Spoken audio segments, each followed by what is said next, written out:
Open Heaven Daily Devotional by Pastor Adeboye. Today, Thursday, June 11th, 2026. Topic: Love should not hinder God's will. Memory verse: Matthew chapter 16, verse 23. Matthew 16:23. But he turned and said unto Peter, Get thee behind me, Satan, thou art an offense unto me. For thou savourest not the things that be of God, but those that be of men. Bible reading: 1 Samuel chapter 17, verse 26 to 31. 1 Samuel chapter 17, verse 26 to 31. And David spake to the men that stood by him, saying, What shall be done to the man that killeth this Philistine, and taketh away the reproach from Israel? For who is this uncircumcised Philistine, that he should defy the armies of the living God? And the people answered him after this manner, saying, So shall it be done to the man that killeth him. And Eliab his eldest brother heard when he spake unto the men. And Eliab's anger was kindled against David, and he said, Why camest thou down hither? And with whom hast thou left those few sheep in the wilderness? I know thy pride, and the naughtiness of thy heart, for thou art come down, that thou mightest see the battle. And David said, What have I now done? Is there not a cause? And he turned from him towards another, and spake after the same manner. And the people answered him again after the former manner. And when the words were heard, which David spake, they rehearsed them before Saul, and he sent for him. Message: In December 2018, I went for the RCCG's annual Let's Go Fishing Evangelism program, as I usually do. The roads were bad, but I didn't let that bother me because I was already used to traveling on bad roads. However, the roads were so bad that year that by the third day of the program, my body broke down completely, and I had to spend Christmas Day in bed.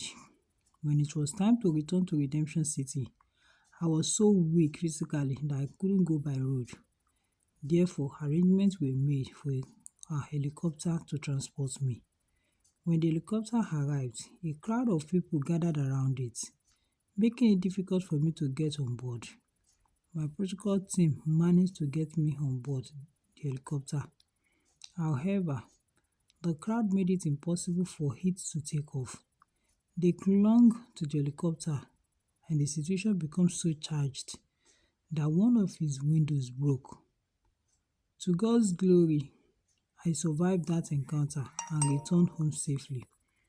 Sometimes, people who love you may think that they are acting in your best interest. However, their actions might be causing more harm to you than good.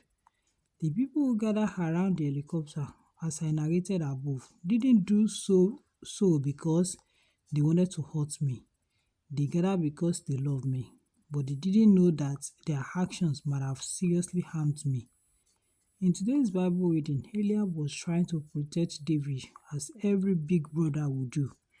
His younger brother had no combat training whatsoever, yet he was determined to challenge a seasoned warrior. If you were in Eliab's shoes, you would also have done everything possible to prevent David from facing Goliath. However, even though he had good intentions, his actions might have prevented David from fulfilling his destiny. Beloved, you must be careful to know when your loved ones are acting in a manner that will limit you from fulfilling God's plan for your life. In Matthew chapter 16, verse 21 to 23, Matthew 16, 21 to 23, Peter, who had just declared that Jesus is the Son of God, started to rebuke the master because he began to talk about his impending death. He obviously loved Jesus, yet he almost became a stumbling block to the Lord fulfilling his earthly assignment. I pray that God will help you discern whenever your loved ones' actions are hindering his will for your life. May he give you the courage to refuse to allow their words and actions prevent you from doing his will in Jesus' name. Prayer point: Father, please help me to discern when my loved ones are not mindful of your will concerning my life. Bible in 1 year. Psalms chapter 34 to chapter 37. Psalms chapter 34 to chapter 37. Hymn for today. Guide me, O thou great Jehovah. God bless you.